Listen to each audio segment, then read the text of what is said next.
तो हेलो मित्रों, जय माताजी, जय कोળી समाज, जय દ્વારકાધીશ। तो મને મિત્રો બોલતા બી શરમ આવે છે યાર કે શું આ આપણો એ જ સમાજ છે કે જે બગદાણાની અંદર ઘટના બની હતી નવનીતભાઈ બાદલિયા સાથે।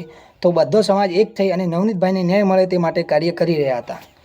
અને આજે જે એક ઘટના બની છે બોટાદના રાણપુરની અંદર, જે એક છોકરી ઉપર અમુક ગુંડાઓએ હુમલો કરી તે બેનના હાથ પગ ભાગી નાખ્યા છે। તો શું એ બેનને ન્યાય ના મળવો જોઈએ? તો હું તમથી એટલું જ પૂછવા માગીશ કે શું એ બેને કંઈ ગુનો કર્યો હતો કે તેમની ઉપર હુમલો કરવામાં આવ્યો અને તેમના હાથ પગ ભાગી નાખવામાં આવ્યા? તો હજુ સુધી કેમ તે બેનના માટે આપણો સમાજ એક નથી થયો? આપણો સમાજ એક જગ્યાએ રાણપુર કે બોટાદની અંદર આપણો સમાજ એક થઈ મિટિંગ નથી કરી કે આપણે આગળ શું કરવું જોઈએ અને આપણે તે ગુનેગારોને પકડી અને ગુનેગારોને સજા મળે તે માટે શું કાર્ય કરવું જોઈએ?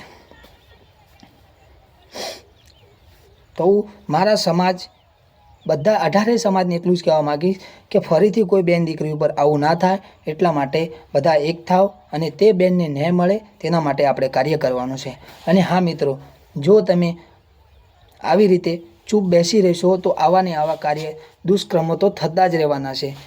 આજે આપણી આ બેન દીકરી ઉપર હુમલો થયો છે, કાલે કોઈ આપણી બીજી બેન દીકરી ઉપર હુમલો થશે, કાલે કોઈ આપણા બીજા ભાઈ ઉપર હુમલો થશે। તો હું તમને એટલું જ કહેવા માગીશ કે હવે આ દુનિયાની અંદર કળિયુગ આવી ગયો છે, તો આની અંદર આપણે ચૂપ બેવાથી કાંઈ થવાનું નથી।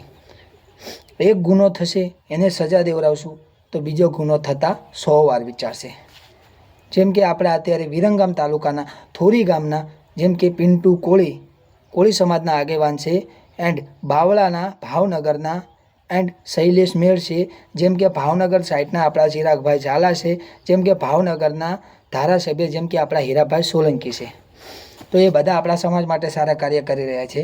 તો હું તમને એટલું જ કહેવા માગીશ કે આ ચારેય આગેવાન જો આપણા સમાજ માટે સારા કાર્ય કરી રહ્યા હોય તો તમારે સમાજને તેમનો સાથ, આપણા સમાજને તેમનો સાથ દેવામાં શું જાય છે? ઘરે બેઠા બેઠા સોશિયલ મીડિયા ઉપર વિડીયો જોઈ અને એકાબીજીની હલકી ના કરશો મિત્રો।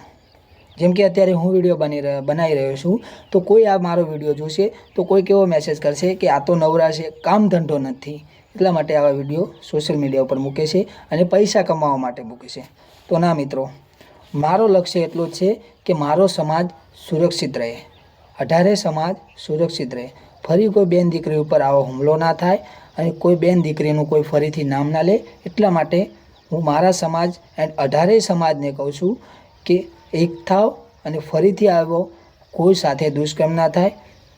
મેં તમને પહેલા વિડીયોમાં બી કીધું હતું કે તે બેને સાફ વિડીયોની અંદર કીધું છે કે હું વોશરૂમ જઈ અને બહાર રિક્ષા તરફ બેસી અને મારા ઘર તરફ જવા નીકળી હતી, તો એકદમ 5 જણા આવી અને એકદમ તેમની ઉપર હુમલો કરવા લાગ્યા। મેં તમને મારા આગલા વિડીયોની અંદર બતાવ્યું છે। તો હું તમને એટલું જ કહેવા માગીશ, હાથ જોડીને કહું છું કે બેસી ના રહેશો, જાગો કોળીઓ, જાગો 18 સમાજ, જેથી ફરી કોઈ ગુનેગાર ગુનો કરતાં પહેલાં 100 વાર વિચારે। મિત્રો, જય હિન્દ, જય કોળી સમાજ, જય 18 સમાજ।